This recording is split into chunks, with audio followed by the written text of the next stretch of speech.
Vamos falar sobre a positividade tóxica que, de uma certa forma, saudades também, minha amiga Neide, saudades, que maravilha, querida Sandra, que bom. Falar sobre a positividade tóxica, e agora vou procurar aqui me concentrar um pouco na linha de raciocínio, para então a gente desdobrar a reflexão do nosso tema dessa noite. A positividade tóxica. De uma certa forma, a positividade tóxica ela sempre existiu, embora muito pouco falada, porque obviamente a positividade é muito utilizada para motivar, é muito atrelada e associada ao conceito de saúde, de bem-estar, de qualidade de vida, e não podemos ignorar esses aspectos. Ora, todavia,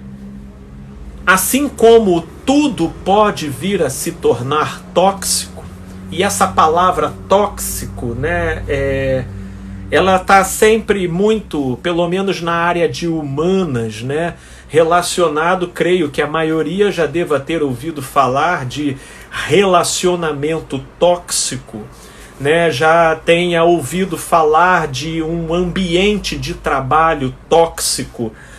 já tenha ouvido falar também de relações familiares tóxicas, enfim,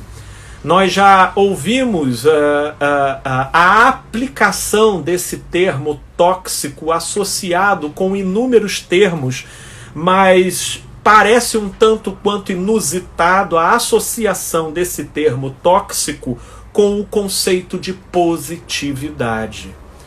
Ora, um relacionamento, quando é que ele fica tóxico? Ele fica tóxico quando, a partir da sua própria interação, ao invés de ele propiciar o crescimento e a viabilização da vida para os envolvidos, ele cumpre o seu efeito contrário. Ele começa a cumprir a função de apequenamento dos envolvidos, de opressão para os envolvidos, de desconfiguração do perfil e da personalidade daqueles que interagem entre si, onde cada qual passa a retroalimentar a pior versão do outro, portanto, produzindo um relacionamento tóxico. Assim também a gente poderia pensar um ambiente de trabalho tóxico. Um ambiente de trabalho tóxico é aquele que não propicia a criatividade, a interação, a abertura. Ele se estabelece de maneira arbitrária, sufocante, colocando metas e atividades para muito além do que pode ser alcançado e com níveis de cobrança que não se façam equivalentes, que não sejam ali equivalentes com os recursos e com a viabilidade para se atender tal finalidade, e dependendo do nível e do clima de interação entre os envolvidos, acaba se criando um clima tóxico de trabalho. Enfim, então começamos a perceber o porquê que frequentemente esse termo tóxico fica sendo associado a determinadas ideias em conjunturas nos quais nós podemos nos ver inseridos. Agora, a positividade. Quando, querido Geninho, chegando, um grande abraço, meu amigo, fica à vontade, obrigado pela presença de sempre, valeu.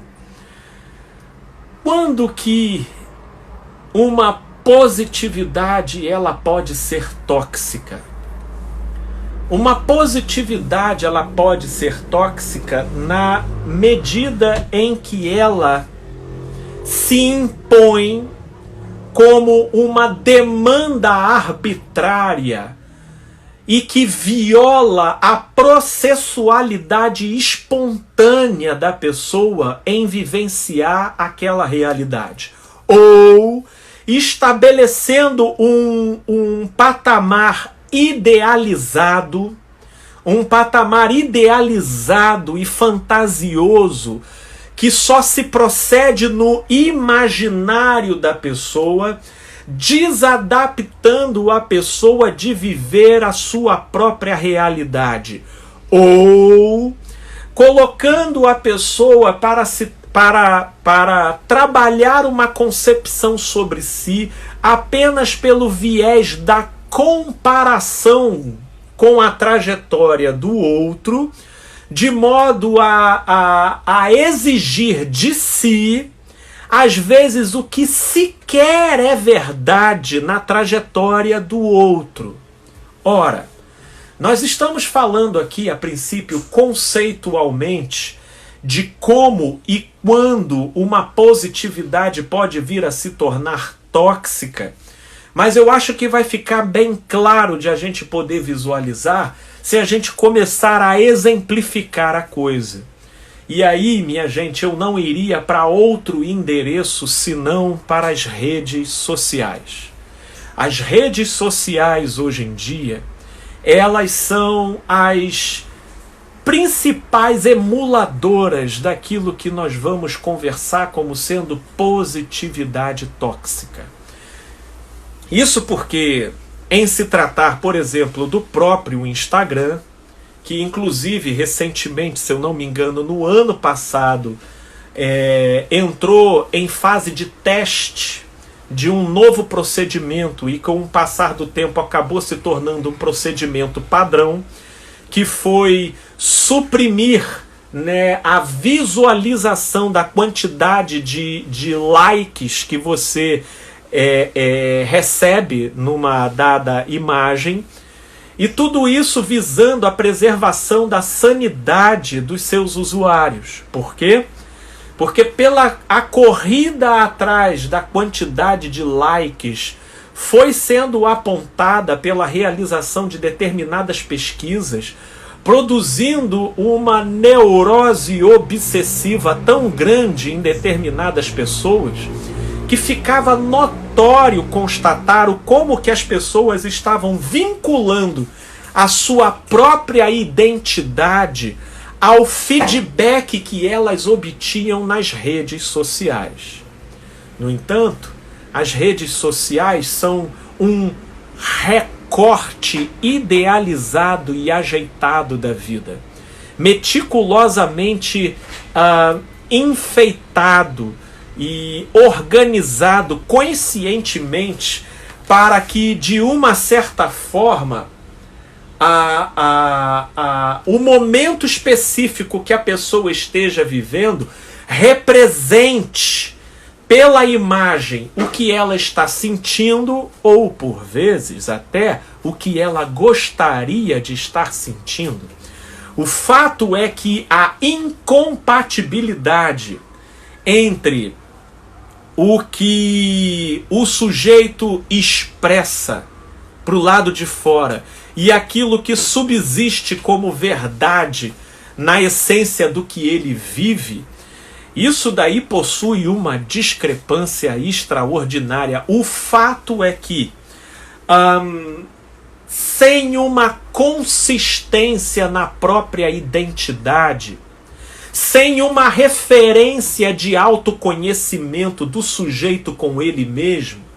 ele entra nas redes sociais e ele começa a se deparar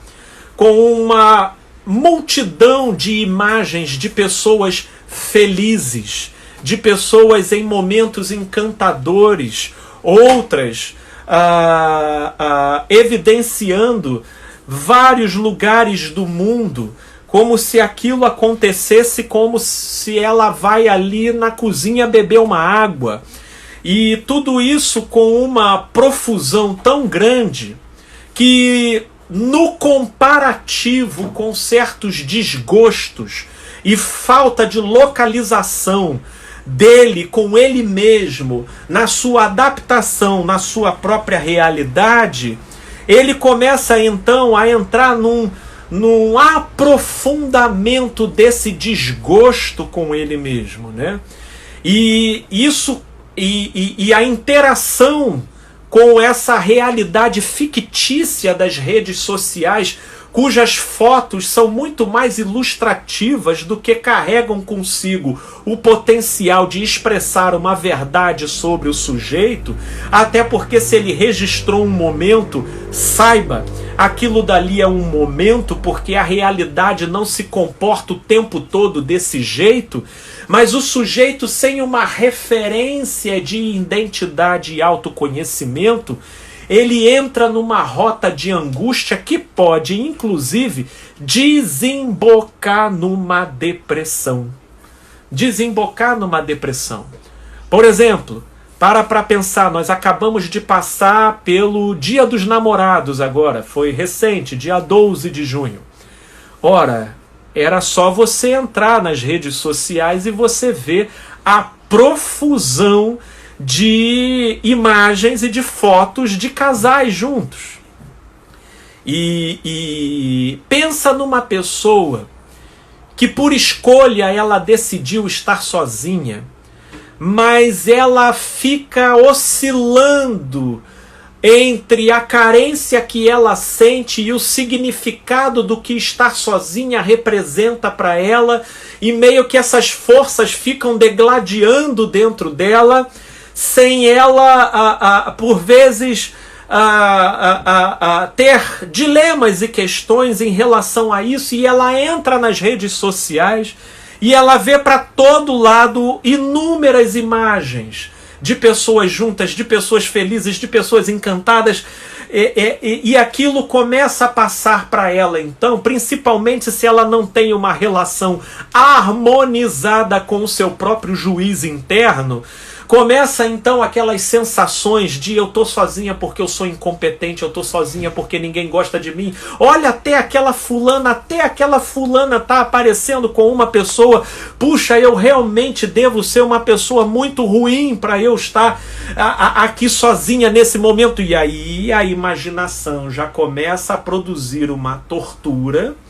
E geralmente esse tipo de sentimento ele sai reavivando uma série de associações que já não tem nem a ver com o que a pessoa está interagindo ali na rede social, mas possui articulações com vivências não resolvidas do passado, e aí aquele Dia dos Namorados fica sendo um dia tóxico, porque serviu de gatilho para disparar dentro da pessoa uma série de complexos e de carências que, na maioria das vezes, os solteiros, que até então se pensavam resolvidos, já entraram no dia 13 de junho abrindo o aplicativo do Tinder, para então correr atrás do prejuízo e tentar de alguma forma amenizar a sensação de inadequação com o mundo. É nesse terreno que nós estamos começando a falar do tema da nossa conversa de hoje: positividade tóxica. É quando aquilo que a gente fica se deparando com profusão na nossa observação de imagens idealizadas, programadas e recortadas do contexto maior da vida dos outros, e não havendo uma referência mais consistente sobre si, a pessoa entra em parafuso nessa crise.